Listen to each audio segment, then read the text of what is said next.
Hi students, today topic is third physiological system, body fluids and circulation.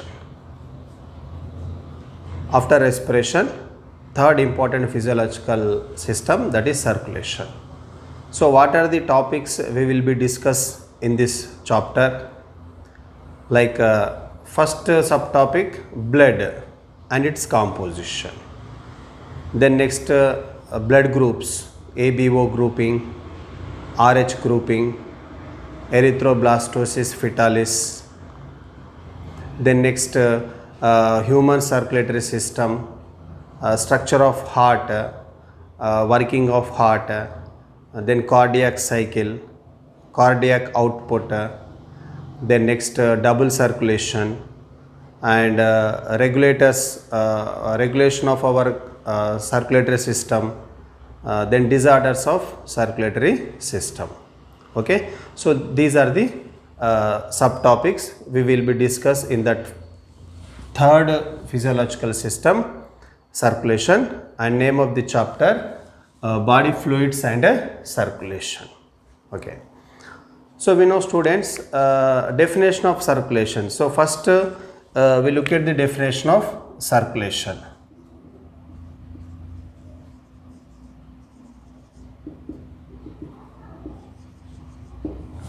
Okay, circulation. So how can we define the definition of circulation? Means very simple. Here transport of substances. Okay, transport of nutrients, gases and other substances between body parts. Okay, between body parts or from cells to between cells. How they are transported between body parts means we know through body fluids. Body fluids. Okay. So transport of substances are the movement of substances like gases. We know gases means oxygen and carbon dioxide. Nutrients.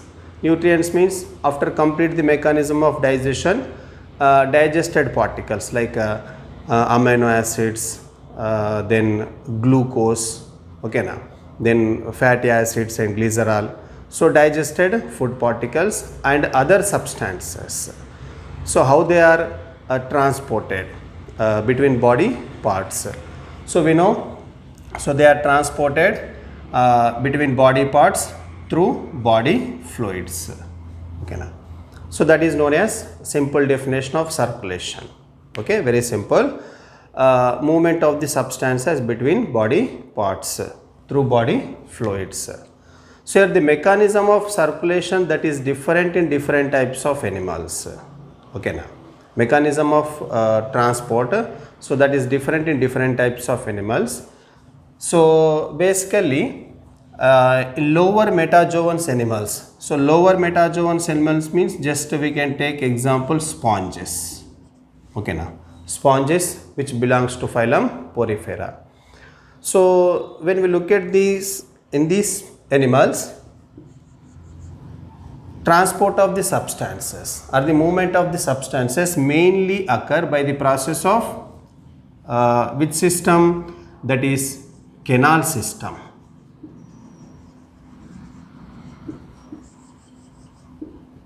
Okay now, so canal system. So just you have to observe that sponge's body presence of number of pores on their body surface, we can call it as ostia, and end part of the anterior end part of the animals as another large opening, that is known as osculum. So water outside the water or the surrounding water enter into the body through ostia, and excess amount of water sent outside by a opening, that is known as osculum. So here so this movement of substances or the movement of water molecules like from outside to ostia to inside, and from inside to outside by a opening, that is known as osculum. So the movement is known as canal system. Okay, canal system. So it means in sponges Movement of the substances or the transport of the substances mainly occur by a which system? That is canal system. And particularly in cnidarians and in some flatworms, okay, cnidarians and in flatworms.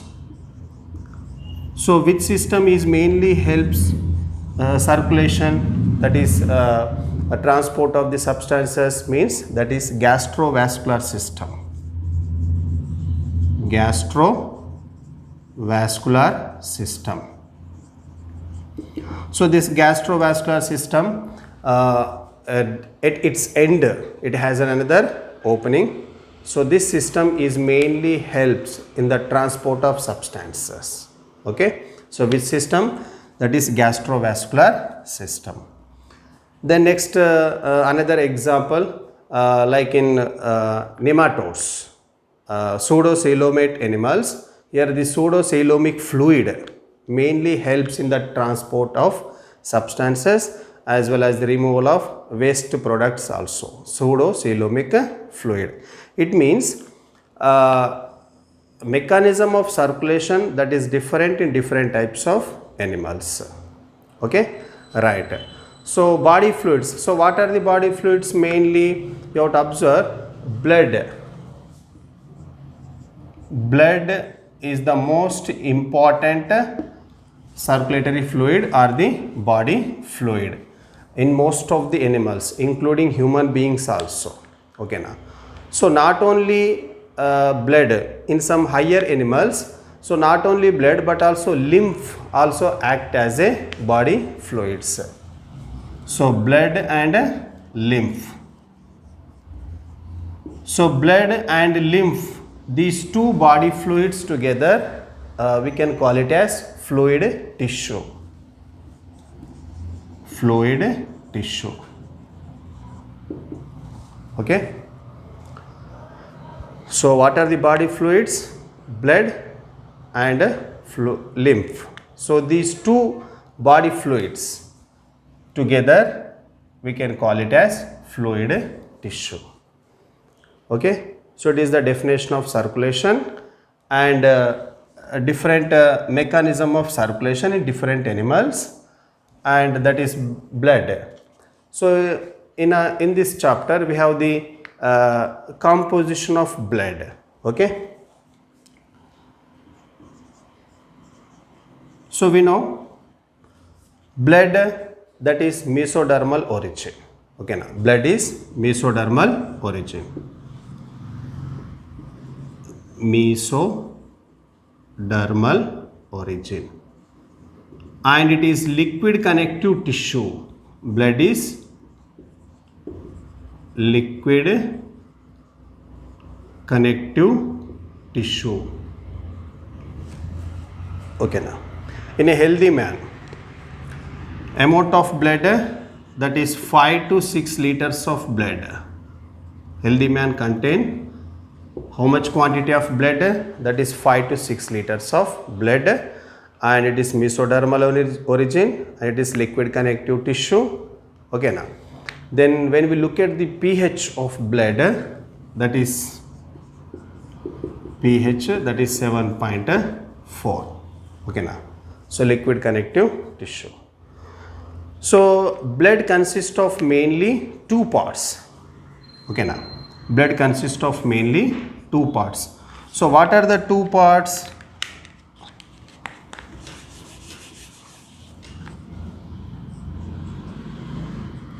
Plasma and formed cells are the blood cells. Formed cells are blood cells. In total 100% of blood, so 55% constitute what? Plasma. Okay, now in total 100% of blood, 55% constitute what? Plasma, and the remaining 45%, okay, now remaining 45% constitute what? Formed cells or the blood cells. Okay, now so plasma. So in this plasma, when we look at the composition of plasma, 90 to 92% that is water. Okay, now 90 to 92% is water, and the remaining 6 to 8% are the what? Like the major proteins are present. Okay, now. So what are the major proteins present in our plasma means? Remember, fibrinogen and prothrombin. Fibrinogen and prothrombin. Then next, albumin and globulin. So these are the major proteins present in our plasma. 90 to 92% is what? Water, and 6 to 8% is constitute what? Proteins. And the major proteins are the fibrinogen, prothrombin. So this fibrinogen and prothrombin we know needed for blood clotting or coagulation of blood. So these two are the clotting factors. So fibrinogen, prothrombin needed for blood coagulation or coagulation of blood, clotting factors. Then next, albumin. So this albumin is mainly helps in osmotic balance. Osmotic balance. Okay, now. So coagulation of blood.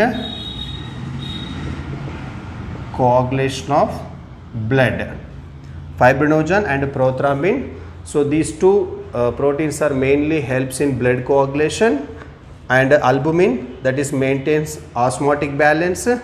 Then globulin. So this globulin main important role is that is defense mechanism. Okay, now defense mechanism. Okay, now Ig, immunoglobulin. So these are the three major important proteins present in our plasma. So not only proteins, anticoagulant heparin is also present. Okay, now anticoagulant factor, that is heparin.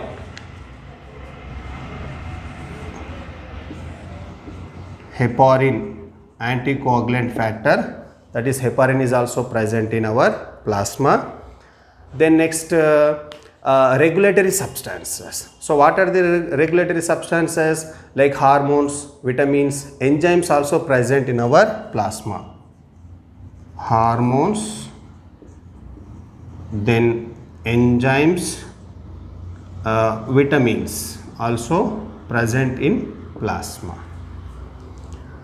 Then next, plasma consists of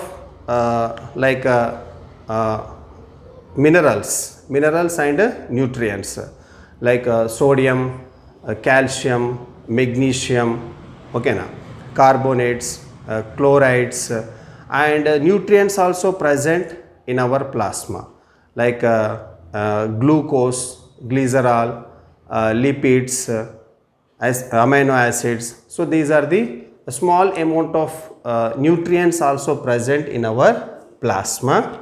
Okay, na.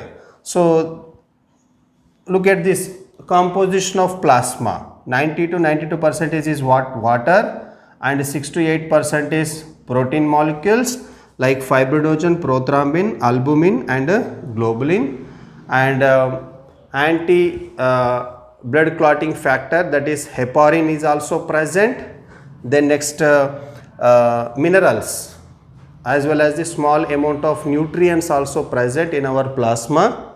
Okay, now, and regulatory substances. So what are the regulatory substances present? Hormones, enzymes and vitamins also.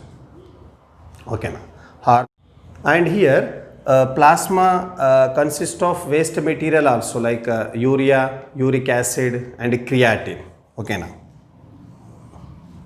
urea, uric acid and creatine.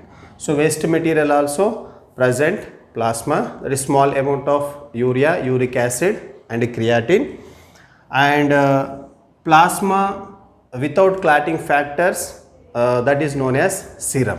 Okay, now plasma absence of clotting factors is known as serum. It means plasma minus clotting factors, absence of clotting factors, that is known as serum. Okay, so it is the composition of plasma: water, proteins, major proteins and their functions, waste material, waste products, urea, uric acid, creatine, and anticoagulant factor heparin, and regulatory substances, hormones, enzymes and vitamins, and minerals also.